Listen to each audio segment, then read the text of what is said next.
Hey guys, Tbull here. Today we got a look at the Tier 4 picks for this upcoming season. Ranked 3v3 upcoming. I think it starts today. If not, it's going to be tomorrow. But I'm going to break down each class. Destroyers, cruisers, battleships. I'll give you my picks for each. In the background, I'll show you my top tech tree picks, which sometimes will still be the top pick for the class. And we'll go from there. You guys let me know in the comments what you're thinking here. And my plan for this season is to fire it up Saturday morning, 10:30 Central. We're going to be pairing up with Zarkoon and trying to run amok. So if you guys want to tune in on that, we'll be doing that on my channel and perhaps his channel as well. Stay tuned. But here you can see my top pick for Tier 4. At least Tech Tree, Farragut, and in fact, I'm going to say this is going to be the best destroyer at the tier, period. Okay. Keep in mind this 3v3 format is basically the same as the 1v1s.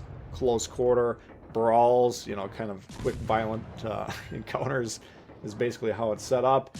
And that's not going to be any different with this 3v3. So, because of that, spotting a little bit less consequential. Usually when you get close enough, there's a lot of the ships are going to be spotting each other anyway, so it just comes down to raw brawling strategy. So Farragut is the king of that. You can take a look at something like an Unhotnik, but that doesn't do as well close quarters. Doesn't have the maneuverability to dodge the torps very well. The guns can get a little wonky with the traverse, so Hotnik, well, sports a lot of firepower and it can do well. I think it's going to be susceptible not only to destroyers, but also close quarter cruisers, which are going to be critical to this season. So you can look at the pod again, maneuverability. Janway could be interesting. Kamikaze, of course, a lot of people are going to play. Dangerous ship, no doubt. But again, this is going to be close quarter combat, and assuming the destroyers are playing aggressively, Kamikaze is at a disadvantage in that situation. You know, you got other outliers, Acosta, T-22. These lines, does the Acosta have the sonar?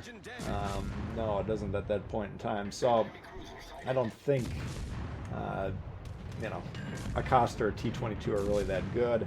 Mutsuki Minakaze, of course, not that good. So I got Farragut pretty firmly in place at the Tier 4. So you guys let me know what you think about that one. Tier 4 cruisers, of course, once again the tech tree is going to be the top pick. Königsberg, right? Königsberg, one of the best ships pound for pound in the game. You got other strong ships. Emily, you know, can be tough to damage, tough to take out. Does have good AP, does have good damage output. Omaha, brittle, good damage output. I don't see that doing that well in this format. Furutaka, more durable, but the damage output on that can be difficult to utilize, especially close quarters. Emerald, it's pretty susceptible to, you know, due to the close nature of the combat, getting spotted in the smoke. And if that's the case, then you're kind of in trouble. Katovsky, not durable enough. Kirov, booming guns, durability suspect. Hawkins, I'm not particularly familiar with the Hawkins, to be honest with you. Montecachole, never been a huge fan of that.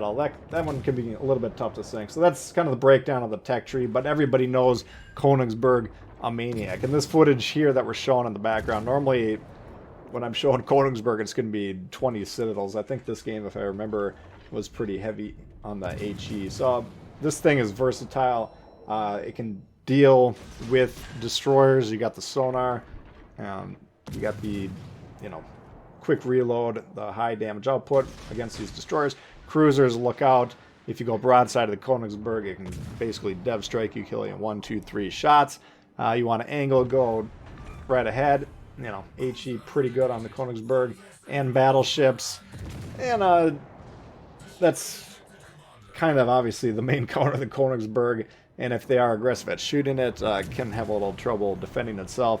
It can also have a little bit of trouble dealing damage to those ships when they're protecting themselves properly. But everybody knows the Königsberg is kind of the king, Tier 4. Tech tree cruisers and premiums, certainly. Taking a look at the premiums, we got Krasny Krim, pile of garbage. Geneva doesn't have the SAP yet, pile of garbage. I haven't played that one a whole lot, but I don't think it's going to be a factor. Merman's basically a Marblehead, which is not a bad ship. Marblehead might have a little bit of an impact, but, you know, I would still recommend Königsberg. Yahagi, decent Japanese cruiser, but not really designed for close quarter combat. So Königsberg all day, every day, in my opinion on that one. The battleships, this is the only one where my tech tree recommendation will differ from the premium recommendation. Well, premium, obviously you're going to go Giulio Cesare, right? That's a very versatile ship, especially when it's guaranteed to not face off against Tier 5. That's the only time that Cesare is really going to have a lot of trouble, is going against the Tier 5s. Tier 4, if it's played properly, it's kind of a nasty, nasty beast. But there are other great premium battleships at Tier 4. You got Oklahoma. I think that one's a little underlooked. You know, it's pretty good, accurate guns. Pretty good in the armor department. So Oklahoma a little bit underrated. Texas Alpha I don't think is going to be as strong. A lot of that ship's value is in the Texas in general. You know, a lot of the value is in the AA department. You can have good games with the guns. I still find it a little bit more randomized than the Oklahoma, and you know, decent at protecting itself. But you know, you got Nikolai 1, you got October Revolution. Those are solid ships.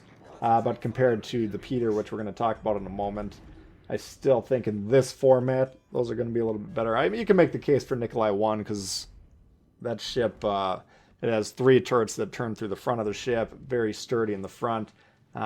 Its main drawback, poor AA, which isn't a factor in this. So if you got the Nikolai 1, which I don't see too many of them these days, you could consider doing that. October Revolution's similar, but it's got better AA and it trades off one of the front 3 guns turning through the back, so not as valuable there. You know, so you got a lot of good premium ships really at Tier 4, but I still think the Giulio is kind of the king of that. Getting into the tech tree though, I'm actually going to recommend the Peter over the Giulio. I don't know, that's a controversial pick, but I'm thinking, you know, because of the nature of this beast. It's all close quarters. You can get crossfires in this, but it takes a little while to set up. And I still think you're close enough that if you pay attention to the enemy's positioning, you can really protect yourself. So I'm thinking the Peter is going to be the top dog, right? If you can keep the enemy in front of you, you can control yourself. Like if you're seeing this footage here, if I am feeling threatened by the guy shooting at me, I can steepen the angle. I can eliminate the ability of the back guns to fire, and then basically point just the front 2 turrets at him, and then I'm very hard to damage. So I can kind of control how much damage I'm willing to trade versus how much I'm willing to trade in the output section of that. So Peter, very strong. It gets into trouble when you're getting crossfires, which is a lot easier to do, you know, kind of cross-map type crossfires. A lot easier to do in a random battle that's a much bigger map than this. So Peter, I think, is going to be very dangerous. Between New York and Nevada, I think Nevada's the better ship. I've been playing New York a little bit more lately. Not a lot, but I played it a couple times lately, and you know, it's better than I remember it when I was grinding it out just starting the game. But I still think Nevada probably the better of those two. Congo, I like it. It's got nice steep firing angles, but it's still not really the king of battleships at Tier 4, so I don't really put a lot of stock in Congo. Maybe you guys disagree with me there. Iron Duke, it's got its fans. I've never been a huge fan of that. Koenig, interesting because of the, you know, the high armor situation. And that's a pretty good performer close range. So I think Koenig could potentially be a major factor as well. So I'd probably put that in the top 3 or 4. But yeah, in terms of tech tree, at least going into it, I'm guessing Peter.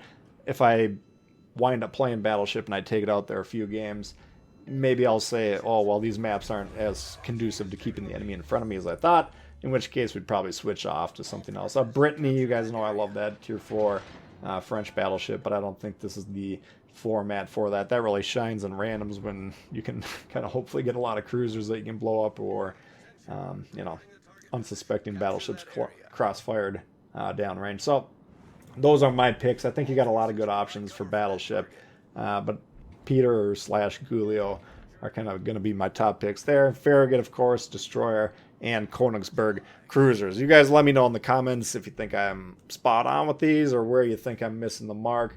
You got some pretty good options.